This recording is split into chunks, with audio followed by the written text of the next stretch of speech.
I rise to speak on this condolence motion for a man whose love of country inspired almost 5 decades of military and public service. Major General Senator Jim Molan AO DSC was a patriot in the true sense of the word, and he was a servant to the very end.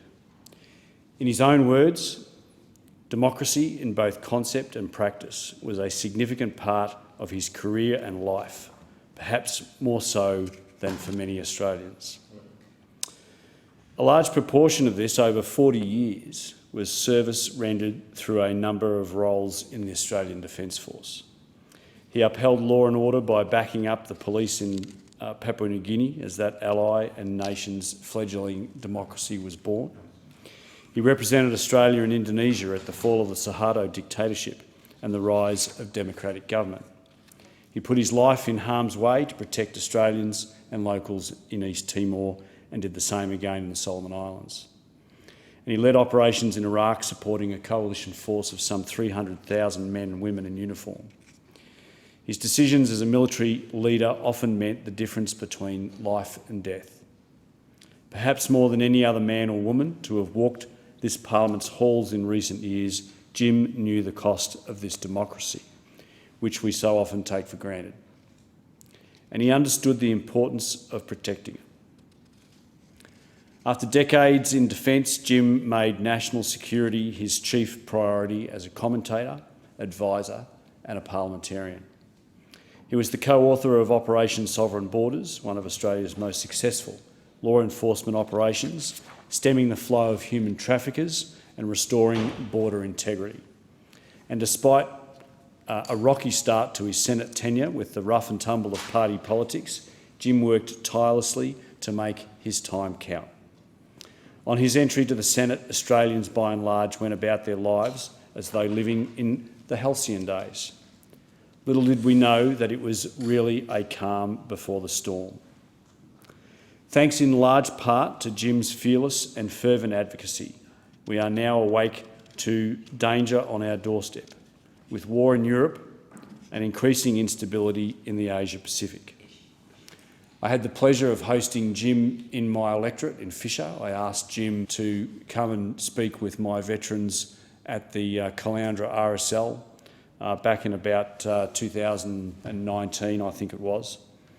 And he was very, very warmly received by the veterans in my community. Most recently, Jim's honest account of the rise of communist China has, and its disruption to the global rules-based order, has been a challenge to those of us with the power to do something, who can actually do something about it. He warned us about the new domains of battle, the areas of cyber, in space and through economic supply chains. He warned us of the importance of fuel security, economic resilience and maintaining trust in our democratic institutions. Jim knew that protecting Australians and their interests at home and abroad is the #1 priority of any government, chamber and elected member.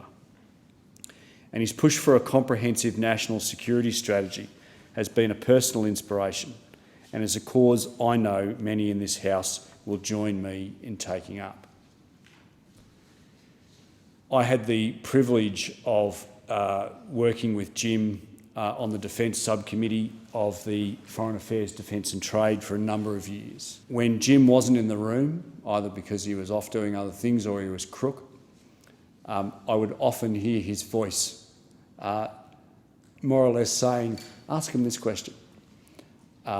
And his questions were often pitched at bureaucrats and or members of the Defence Force. And he would say, "Well, what are we preparing for? What's our state of readiness in relation to X, Y and Z?" He was an incredibly powerful advocate, particularly in relation to all matters defence. And I think one of the most enduring memories I will take away of Jim is his strident, his fervent desire to want to see Australia have a national security strategy. He would say it's all very well and good to have a defence strategy,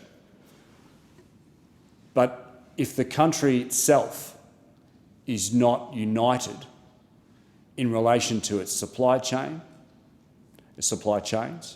in relation to its manufacturing, in relation to its liquid fuel security, in relation to cyber, the protection of this country is not just about bombs and bullets. It is a whole of, not government, but a whole of community, a whole of Australia responsibility. And Jim's legacy to this parliament, to this nation, will hopefully, even though it fell on deaf ears amongst his own colleagues, will hopefully be an enduring national security strategy.